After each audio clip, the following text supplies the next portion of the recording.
ang CIA mission na nanghak sa nuclear program ng Iran.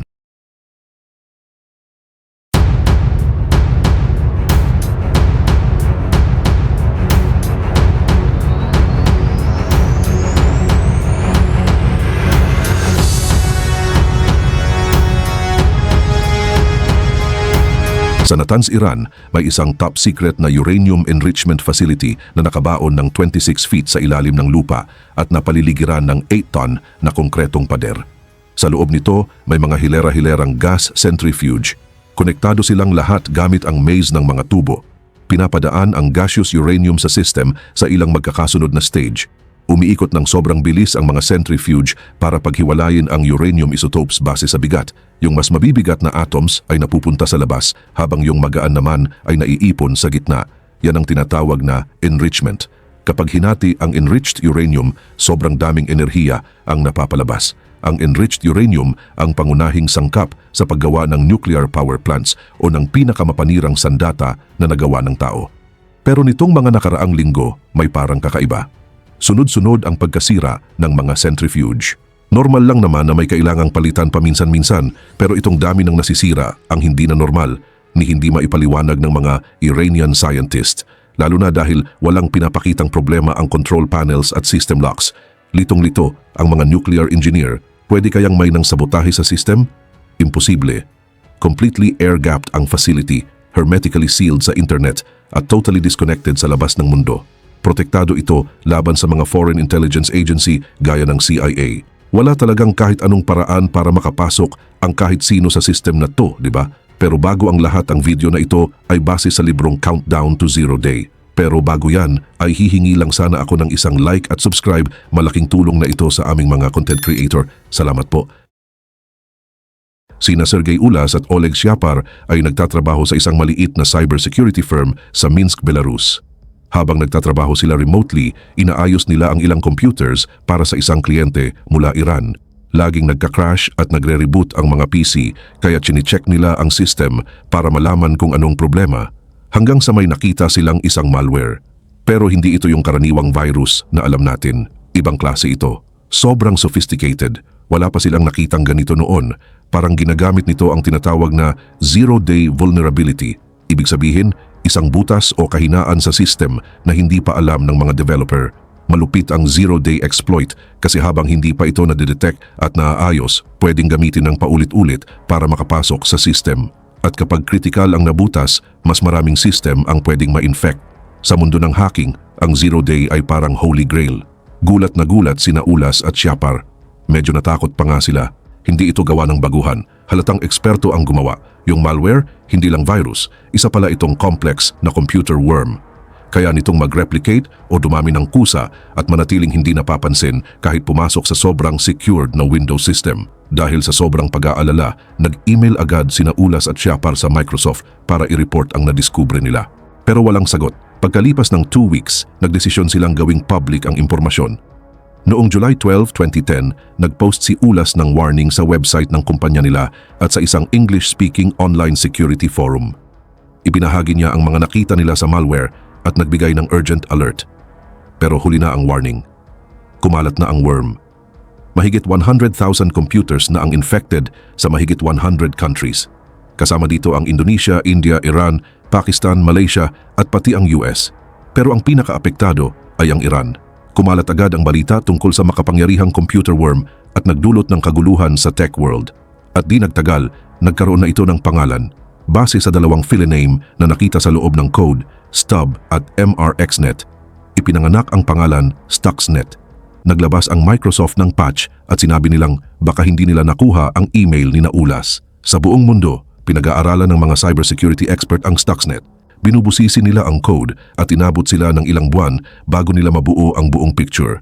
At unti-unti, napagtanto nila, hindi lang isang zero-day exploit ang ginamit ng Stuxnet, kundi 4 na zero-day vulnerabilities. Yung main file ng Stuxnet, sobrang laki para sa isang computer worm, 600 kilobytes. Kung ikukumpara, yung worm na configure na nakahawa ng tinatayang 6 million systems noong late 2000s, 35 kilobytes lang. So, anong ginagawa ng Stuxnet kapag nakapasok na siya sa system? At pinaka-importante, bakit? Once makapasok ang Stuxnet sa system, unang ginagawa nito ay mag-install ng rootkit. Ang rootkit ay koleksyon ng tools na ginagamit para itago ang mga suspicious activity. Sa tulong ng rootkit, nananatiling invisible ang malware habang kinokontrol nito ang infected na computer. Yung rootkit ng Stuxnet gumagana sa kernel level. Ibig sabihin, kaya nitong manipulahin ang mismong core ng operating system. At target talaga nito ang Windows systems. Gumagamit pa ito ng tunay na digital certificates galing sa mga kumpanyang kilala at trusted gaya ng Realtek Semiconductor at Microsoft. Parang stamp of approval ang certificates na ito ginagamit para patunayang legit at safe ang isang software. Pero gamit ang certificates na yon, nalusutan ng attackers ang maraming security measures hanggang sa may isang expert na nakapansin ng sobrang kakaiba. Parang nag-a-activate lang ang Stuxnet sa mga system na may naka-install na isang partikular na software, ang Siemens Step 7. Sa ibang system, wala itong ginagawa kundi kumalat lang.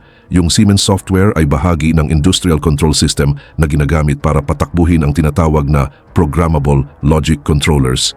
Ginagamit ito sa maraming factory o planta para i-control ang mga makina. Ibig sabihin, mas lalo pang naging misteryoso ang lahat. Habang pinag-aaralan pa ng mga cybersecurity expert ang Stuxnet, nadiskubre nila na aktibo na pala ito simula pa noong June 2009. Halos isang taon itong gumagala sa mga system nang hindi napapansin. Sa loob ng panahong iyon, naglabas ang Stuxnet ng tatlong magkakahiwalay na wave ng pag-atake.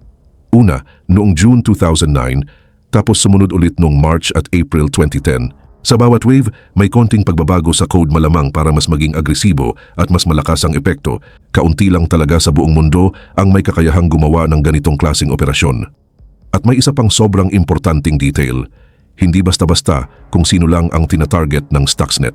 Hindi lang ito tumatama sa kahit anong computer na may Siemens software. Mukhang ginawa ito para atakihin ang isang partikular na bansa. Kung anuman ang mission ng Stuxnet, sobrang laki ng effort na ginugol para dito. Dapat industrial ang target at dapat nasa Iran.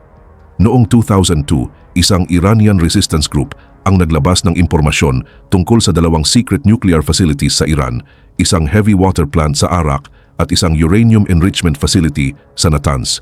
Tanong ng marami, bakit biglang kailangan ng Iran ng sobrang daming uranium? Nagpanik ang mga Western countries. Baka gumagawa ang Iran ng nuclear weapons. Kung totoo ito, nilalabag ng Iran ang Non-Proliferation Treaty o NPT. Ang NPT ay kasunduan ng mga bansa noong 1968 para pigilan ang pagkalat ng nuclear weapons at hikayatin ang disarmament. Pero mukhang sinasadya ng Iran na wag sundin ang NPT. Hindi nila nireport ang mga facilities sa International Atomic Energy Agency o IAEA. Ang IAEA ang nangangasiwa sa mga nuclear activities at siguraduhin na walang gumagawa ng nuclear weapons ng palihim. Pagkalipas ng isang taon mula nang madiskubre ang site sa Natanz, nagpadala ng investigators ang IAEA. Sinubukan ng mga leader ng Iran na pahupain ang tensyon. Sabi nila, gagamitin lang daw ang uranium para sa peaceful purposes, gaya ng paggawa ng kuryente. Pero nang kumuha ng environmental samples ang IAEA sa Natanz, may nakita silang traces ng highly enriched uranium. Dahil dito, nagsimula na ang sunod-sunod na pangyayari. Regular nang nag-i-inspeksyon ng IAEA sa facility, nagpatupad ang UN Security Council ng economic sanctions laban sa Iran. Sumunod ang ilang taon ng sobrang tense na negotiations. Sa mata ng maraming bansa, lalo na ng Israel at United States, lumagpas na sa red line ang nuclear ambitions ng Iran. Dati, magkaalyado ang Washington at Tehran pero naging mortal na magkaaway simula noong Islamic Revolution noong 1970s. At sa kasalukuyan, hayagang kaaway na ng Israel ang Iran. Direkta pa nilang sinusuportahan ang mga anti-Israel terrorist groups. Malinaw ang sitwasyon. Determinado ang US at Israel na pigilan ang Iran sa pagkakaroon ng nuclear power kahit anong paraan ang kailangan. Noong 2006, binigyan ng briefing si President George W. Bush tungkol sa isang top secret na plano. May naisip ang CIA, isang strategy para sirain ang nuclear program ng Iran. Nakipagtulungan sila sa Israeli Cyber Intelligence para gumawa ng isang sobrang advanced na digital weapon. Tinuloy pa ang project sa ilalim ng bagong presidente na si Barack Obama. Ang code name ng plano, Operation Olympic Games. Quick note lang, ang parteng ito ng kwento ay base sa report ng isang Dutch investigative journalist na si Huib Modderkolk. Hindi man 100% verified, tugma ito sa mga nauna ng investigasyon ng ibang journalist. Taong 2007, mabilis na ang progress ng CIA sa Operation Olympic Games. Gumawa pa sila ng malaking replika ng nuclear facility ng Iran sa loob ng gubat sa Tennessee. Goal, paano ba nila masisira ang planta ng hindi nahahalata? Pero may malaking problema sila. Hindi nila pwedeng pasukin ng direkta ang high security facility sa Natanz. Kaya humingi sila ng tulong sa isang kakampi, ang Dutch Intelligence Service na MIVD. Sa isang meeting kasama si CIA Director Michael Hayden at mga opisyal ng MIVD, pinagplanuhan ang covert operation. At dito pumasok si Eric Van Saben, isang Dutch engineer na nagtatrabaho sa Dubai para sa isang transport company. Pero lihim din pala siyang asset ng Dutch Secret Service. At ngayon, bibigyan siya ng final mission ng buhay niya. Kailangan niyang mag-install ng water pumps sa planta ng Natanz. Pero ayon kay CIA Director Hayden, may technical masterpiece sa loob ng mga pump na iyon. Pagkatapos ng ilang buwan, nakapasok si Van Saben sa Natanz at sinimulan ang trabaho. Paano siya naka-access? Hanggang ngayon, misteryo pa rin, pero natapos niya ang misyon. Matagumpay niyang naipasok ang isa sa pinakamalakas na cyber weapon sa kasaysayan sa isang nuclear facility na sobrang secured at totally disconnected sa mundo. Pagkalipas ng 2 taon, noong 2009, namatay si Van Saben sa isang motorcycle accident sa Dubai at walang ebidensya ng foul play. Kapag nakapasok na ang Stuxnet sa system ng Natanz, nagsimula na ito sa trabaho. Pero sa simula, hindi pa ganoon ka-epektibo. Kaya nagdoble effort ang CIA gumawa ng updated versions ng Stuxnet noong June 2009 at ulit noong 2010. Mas mabilis na ang mga bagong bersyon, mas agresibo at mas kayang kumalat sa ibang system. Ngayong mas handa na sila, nagbago na rin ang strategy ng US. Target nila ngayon ang 5 kumpanyang Iranian na eksperto sa industrial control systems. Ginamit ng Stuxnet ang mga computers ng mga kumpanyang ito bilang gateway daan papasok ulit sa loob ng Natanz facility. Sa loob ng ilang linggo, wala munang ginawa ang malware kundi manmanan ang sistema. Nagre-record ito ng lahat ng normal na routine. At nang ready na siyang umatake, nagpadala ito ng fake signal sa control room. Sa mata ng mga operator, mukhang normal lahat, pero sa likod ng system, disaster. Sinimulan ng Stuxnet ang sabotahe sa mga centrifuge.